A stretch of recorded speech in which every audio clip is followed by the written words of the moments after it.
नमस्कार दोस्तों, इस चैनल पीपी में आप सभी का स्वागत है। दोस्तों एसएससी ने एसएससी स्टेनोग्राफर 2022 का जो आपका एसएससी स्टेनोग्राफर का रिजल्ट है वो अनाउंस कर दिया है और मैंने आपको पहले ही ये कट ऑफ बता दी थी कि इसके आगे पीछे ही आपका रिजल्ट रहने वाला है और एक्यूरेट वहीं पर आपका जो रिजल्ट है वो वहीं पर रहा है ग्रेड डी के रिगार्डिंग। और बहुत से बच्चों के कमेंट्स थे कि क्या इतने कम हो पाएगा। मैंने बताया था कि नंबर ऑफ़ वैकेंसीज़ कितनी है, बहुत लोगों ने सच नहीं माना उस चीज़ को, तो वो आप सबके सामने है कि इतनी यहाँ पर नंबर ऑफ़ वैकेंसीज़ के रिगार्डिंग इतने बच्चों को यहाँ पर सेलेक्ट करा है और कुछ दिनों में आपको टेंटेटिव वैकेंसीज़ भी शो अप हो जाएंगी एसएससी की वेबसाइट पे।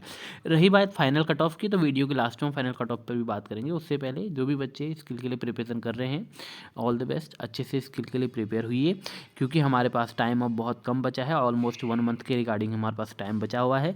आपको अच्छे से स्किल की प्रिपरेशन करनी चाहिए। जो 100 से लिख रहे हैं तो होप करिए कि वो अच्छे से 1-1-10 तक लिखने की कोशिश करिए, और जो 100 नहीं लिख पा रहे हैं, मैं अभी भी कह रहा हूँ, आप 10 दिन का टारगेट बना के चलिए। 10 दिन में आपको सिर्फ अपनी स्पीड को जंप कराना है। आपको इस 10 दिनों के अंदर अपनी स्पीड को जंप कराइए। उसके बाद क्योंकि आपको एक्यूरेसी पे बहुत ज़्यादा ध्यान देना है, वहाँ पर एक्यूरेसी बहुत ज़्यादा इंपॉर्टेंट रोल अदा करने वाली है। क्यों बार बार लोग डिस्क्वालीफाई हो जाते हैं स्किल टेस्ट में, तो इसका मेन रीज़न यही है कि वहाँ पर एक्यूरेसी मेंटेन नहीं हो पाती है। तो आप वहाँ पर एग्जामिनेशन हॉल में अपनी स्पीड बढ़ाने के चक्कर में एक्यूरेसी को मेंटेन करना ना भूलिएगा।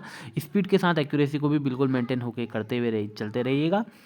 हिंदी स्टेनोग्राफर के बच्चे लास्ट में उनकी स्पीड बिल्डअप हो सकती है। कुछ स्पेशल तरीके हैं जिनका मैंने ऑलरेडी डिस्कस करा है, उसकी बुक मैंने पहले ही आप सबके सामने रखी हुई है। डिस्क्रिप्शन में आप जाके उस बुक को देख सकते हैं।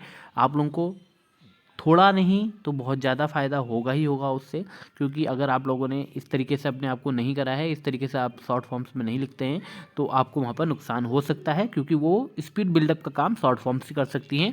आप अपने अगर फंडामेंटल अपने बेसिक की तरफ चलेंगे, उसके अनुसार लिखेंगे, तो आप स्पीड बिल्ड नहीं कर पाएंगे। कुछ नए तरीके होते हैं स्पीड बिल्डअप करने के, आप उन तरीकों को आजमाएंगे तो होपफुली आपकी जो स्पीड है वो बिल्डअप हो जाएगी। हिंदी स्टेनोग्राफर के लिए बोल रहा हूँ, अगर जो शॉर्ट फॉर्म बुक की मैं बात कर रहा हूँ हिंदी स्टेनोग्राफर के लिए। अदरवाइज स्पीड बिल्डअप का एकमात्र तरीका है कि शॉर्ट फॉर्म्स में कैसे लिखें और छोटा से छोटा कैसे करें, वो हिंदी हो या इंग्लिश हो, दोनों के लिए सेम ही रहता है। तो आप लोग अच्छे से प्रिपरेशन करिएगा।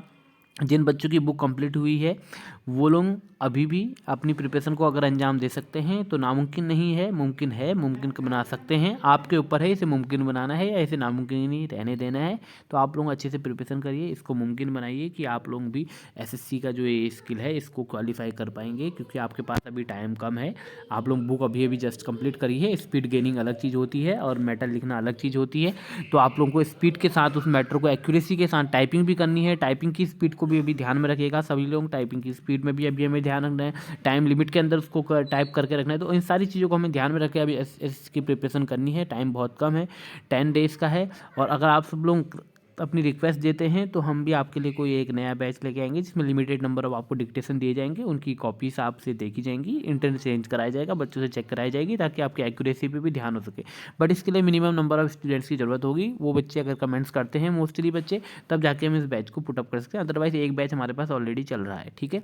उसके बाद अगर हम बात करते हैं दूसरी चीज़ की, हमें इस एसएससी स्टेनोग्राफर में इस बार हमें नंबर ऑफ़ जो वैकेंसीज हमारी कट ऑफ फाइनल रहने वाली है, ऑलमोस्ट जो रहेगी हमारी जो अभी कट ऑफ गई है उससे 3 से 4 नंबर अप ही रहेगी। इससे ज़्यादा कोई अंतर देखने को नहीं मिलेगा। इतना भी मुश्किल है क्योंकि नंबर ऑफ़ वैकेंसीज बहुत ज़्यादा है और बच्चे जो हैं इस बार, जो अदर बच्चे हैं वो बहुत ज़्यादा डिस्क्वालीफाई होने वाले हैं। तो जिनको स्किल के लिए बुलाया गया है मोस्ट प्रॉब्लली सबका इसमें नाम आ जाएगा इस बार। ये देखने के लिए हमारे पास एक्यूरेसी जो हमारी कट ऑफ की प्रिडिक्शन है वो यही रहेगी कि इतनी ही आसपास ही इसकी कट ऑफ की प्रिडिक्शन घूमते रहेगी। सो आप सभी लोग अच्छे से इसकी प्रिपरेशन करिएगा। कहीं पर कोई दिक्कत आ रही है तो आप कमेंट बॉक्स में हमसे जुड़ सकते हैं। हिंदी स्टेनोग्राफर के बच्चे, आप लोग बुक देख सकते हैं, डिस्क्रिप्शन में लिंक दे रखी है उस बुक के माध्यम से। कहीं पर आपके इंग्लिश के वर्ड आते हैं कैसे उन्हें करना है, कोई लंबा वर्ड आ जाए उसको छोटे में कैसे लिखना है, अलग अलग तरीक़ों से उस बुक में बताया गया है। आप लोग उसको देखिए। शब्दाक्षर जो बार बार एसएससी यूज़ करती है उनके बारे में बताया गया है। मोस्ट प्रोबेबली जो एसएससी के यूजेस वर्ड्स हैं उनको बताया गया है। बहुत सारी चीज़ें उसमें लिखी गई हैं, तो आप उसको जाके डिटेल में देख सकते हैं। Thank you so much. कोई भी अगर फर्दर डाउट्स हो रिगार्डिंग कि क्या स्किल में कैसे प्रिपरेशन होती है तो आप कमेंट बॉक्स में लिखिएगा, हम जरूर